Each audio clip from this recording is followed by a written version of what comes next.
Hi friends, నేను ప్రవీణ్ బండారి. అందరూ బాగుండాలి, అందులో నేను ఉండాలి. ఇప్పటి విషయం ఏంటంటే, నిన్న మొన్న మనం చదువుతున్న వార్తలలో ఇంటర్ విద్యార్థి సూసైడ్, ఇది చాలా అంటే కొన్ని ఇబ్బందికరమైన వార్తలు. 11, 12 చదివే పిల్లగాళ్ళు అంటే రేపు రిజల్ట్ వస్తుందంటే భయపడుతురు. పిల్లల రిజల్ట్ వస్తుందంటే భయపడుతురు. నేను ఏమంటున్నా, ఇంటర్ ఫెయిల్ అయినంత మాత్రాన సూసైడ్ ఆలోచన అనేది చాలా నీచమైన ఆలోచన, చాలా తెలివి తక్కువ ఆలోచన, పిరికివాడు మాత్రమే అట్లా చేస్తాడు. తల్లిదండ్రులు ఎంత కష్టపడి చదివిస్తారు, వాళ్ళు పనులు చేసి కూలినాలు చేసి మిమ్మల్ని చదివిస్తే కేవలం ఇంటర్ ఫెయిల్ అయితే చచ్చిపోతావా?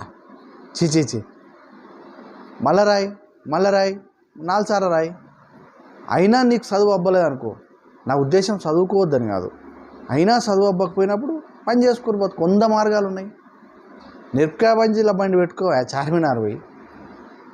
అంతేగాని సూసైడ్ చేసుకుంటే నేను నమ్ముకున్న నీ తల్లిదండ్రులు ఎడిపోతారు, నేను నమ్ముకున్న నీ అక్కచెల్లెళ్ళు ఎడిపోతారు. కనీసం నా కొడుకుండనే ధైర్యంతో ఉన్న నీ ఫ్యామిలీ ఆగమైతే నువ్వు ఆలోచించలేను. నువ్వు చచ్చిపోయేదానికి కూడా అరువును కాదు. అసలు చావడం అనేది నీచమైన చర్య. ఇవ్వనంత నీ అంతలా నువ్వు చచ్చిపోతందుకు నిన్ను పుట్టించి నీకు జన్మనిచ్చిన తల్లిదండ్రులు అసలు వాళ్ళ జన్మ ఎందుకు? వాళ్ళకి తలగోరు పెట్టవలసిన నువ్వు నీకు తలగోరు పెట్టే వాళ్ళు ఎట్లా తెల్లారుతుంది, వాళ్ళకు ఎట్లా పొద్దుకుతుంది తెలుసా నీకు?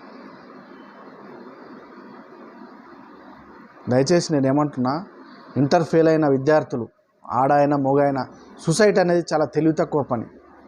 హ్యాపీగా మళ్ళోసారి రాసి పాస్ కావచ్చు, కానీ చనిపోవడం అనేది చాలా పిచ్చి ఆలోచన. దయచేసి అవన్నీ పెట్టుకోవద్దు, నెక్స్ట్ చూసుకోవచ్చు. Okay, thank you.